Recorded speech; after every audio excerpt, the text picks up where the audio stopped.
Olá, meu nome é Lara e estarei dando início à apresentação sobre ginseng coreana. As integrantes do grupo 8 são Açucena Kerbalmer, Brenda Almeida, Carolina Jardim, Lara Santana e Yasmin Paiva. O nome científico da ginseng coreana é Panax ginseng. Seus nomes vulgares são Hinshen, Yuoshin e Xianshen.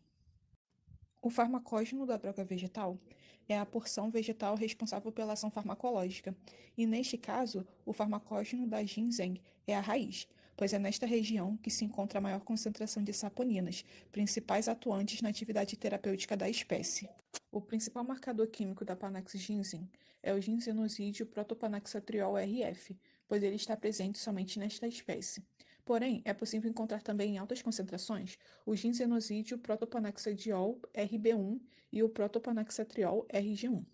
Estes ginsenosídeos são, na verdade, saponinas, que são substâncias glicosiladas classificadas como monodesmosídicas e bisdesmosídicas, de núcleo esteroidal, que exercem os efeitos anti-inflamatório, antioxidante, anticancerígena, antimutagênica, anti-idade, tônica e imunomoduladora na região central e periférica do sistema nervoso.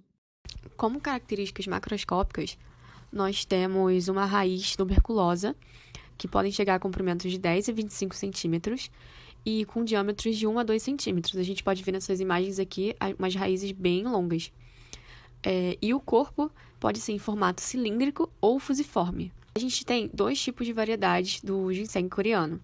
Temos a variedade branca, que são as raízes maduras, que levam tempo de maturação de 4 a 7 anos. Elas são lavadas, descascadas e imediatamente secas. Essa variedade é a que a gente encontra como droga oficial na farmacopeia.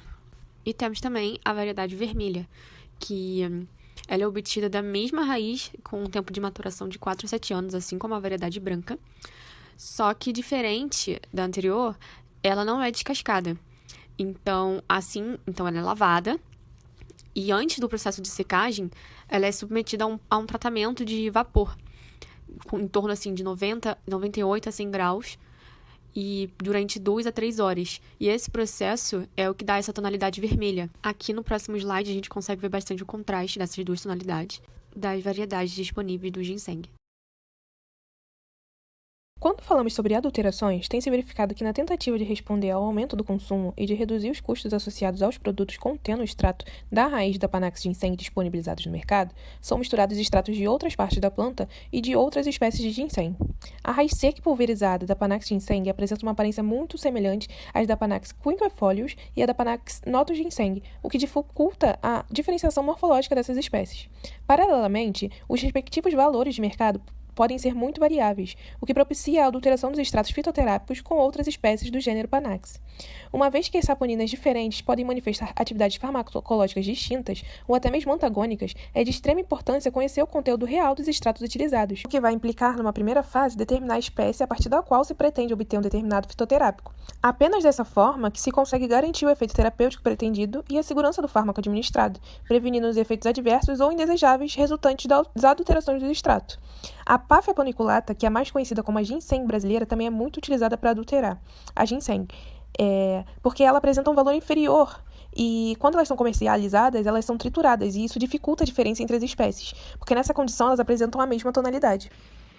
Através de métodos analíticos adequados, precisos e rigorosos, como os testes químicos e cromatográficos, é possível garantir o controle de qualidade e autenticidade do extrato de peixe ginseng, de acordo com os preceitos definidos pelas vias farmacopeias que interagem com a monografia desse fitoterápico.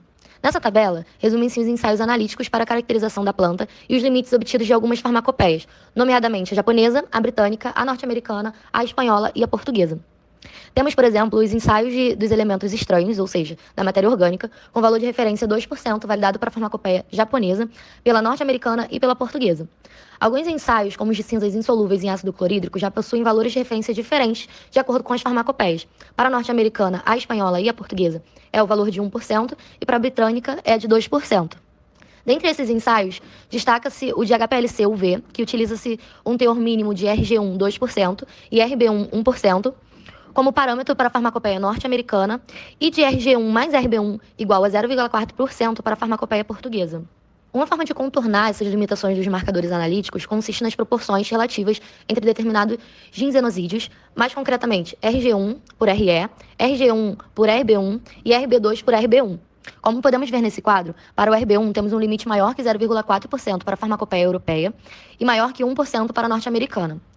Já a RG1 temos maior que 1,5% para o OMS, maior que 0,4% para a farmacopeia europeia e maior que 0,2% para a norte-americana.